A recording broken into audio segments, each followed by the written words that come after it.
জনগণের নিয়োগকৃত কর্মচারী আমরা, আপনাদের আমানত, জনগণের আমানত এই মন্ত্রণালয়, এই রাষ্ট্র, এটিকে আমরা পরিচালনার সাময়িক দায়িত্বটুকু পালন করছি। এখন আসি আমাদের যে নতুন বাংলাদেশ, আমাদের আজকের যে প্রতিপাদ্য, সেখানে নতুন বাংলাদেশের বিষয়ে আমি কয়েকটি কথা আসলে না বললেই না।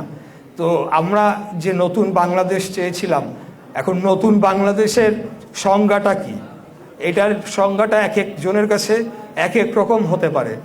আমি যেটা মনে করি, একজন স্টুডেন্ট, একজন বিশ্ববিদ্যালয় পাবলিক ইউনিভার্সিটির স্টুডেন্টের কাছে নতুন বাংলাদেশ একরকম হবে। একজন অটো চালক যে দিন আনে দিন খায়, যে একটা কি বলে, আমরা যেটা বলি যে বস্তি বা খুব নিম্ন বা পর্যায়ে তাদের বসবাসের অবস্থান রয়েছে, সেখানে বসবাস করে, তার কাছে নতুন বাংলাদেশের সংজ্ঞা একরকম হবে। একজন পেশাজীবীর কাছে নতুন বাংলাদেশের সংজ্ঞা আরেক রকম হবে। আমরা যারা রাজনীতিবিদ, আমরা সবারটা ধারণ করে সবার আশা আকাঙ্ক্ষাকে এক জায়গাতে নিয়ে এসে সবাই যাতে এখানে বেনিফিটেড হয়, সবাই যাতে লাভবান হয়, সেই চেষ্টাটাই আমরা করে চলেছি। এবং আপনারা দেখেছেন আমাদের আজকের সরকার, যেটা আমাদের মাননীয় প্রধানমন্ত্রী বলেছিলেন, আমরা যদি নির্বাচিত হয়ে রাষ্ট্র পরিচালনার দায়িত্ব পাই, আমরা একটা জাতীয় সরকার আদলে সরকার গঠন করব। সেই কারণেই আজকে আমাদের ভিপি নুরুল হক নূর ভাই মন্ত্রী, আমাদের জোনায়েদ সাকি ভাই মন্ত্রী, এরকম আরও অনেকেই আছেন যাদেরকে মন্ত্রী এবং বিভিন্ন দায়িত্ব দেওয়া হয়েছে। কারণ আমরা মনে করি এই বাংলাদেশটা সবার বাংলাদেশ, এটা কোনো একটা দলের, একটা ব্যক্তির দেশ নয়। 1971 সালে মহান মুক্তিযুদ্ধ যেটা হয়েছিল, কোনো এক ব্যক্তি, কোনো এক দল এটাকে করে নাই।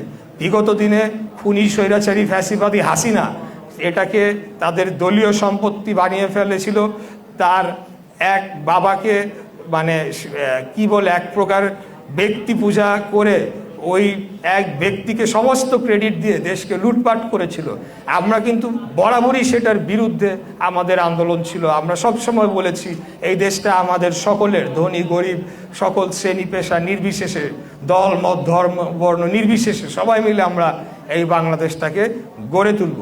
তো সবার জন্যে নতুন বাংলাদেশ গড়ে তুলতে হলে সবার চাহিদা, কারো চাহিদা কম, কারো চাহিদা বেশি, এক একজনের চাহিদা এক এক রকম হবে, নানা মত থাকবে, কিন্তু সার্বিকভাবে আমরা আমাদের উপরে অর্পিত যে দায়িত্ব সেটি পালন করছি কিনা সেটি আপনারা বিচার বিবেচনা করে দেখবেন।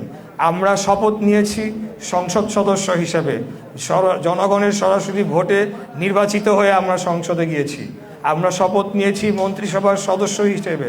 আমরা রাষ্ট্রের কাছে দায়বদ্ধ, জনগণের নিয়োগকৃত কর্মচারী আমরা, আপনাদের আমানত, জনগণের আমানত এই মন্ত্রণালয়, এই রাষ্ট্র, এটিকে আমরা পরিচালনার সাময়িক দায়িত্বটুকু পালন করছি। আমরা সেই দায়িত্বটুকু পালন করছি কিনা সেটিই হবে আমাদের নতুন বাংলাদেশে আপনাদের প্রত্যাশার জায়গা, যে আমরা সঠিকভাবে দায়িত্ব পালন করছি নাকি বিগত আমলের সময় আমরা ক্ষমতার স্বেচ্ছাচারিতা ব্যবহার করে অর্থ সম্পদ লুটপাট করে নিজেদের পকেট ভারী করছি।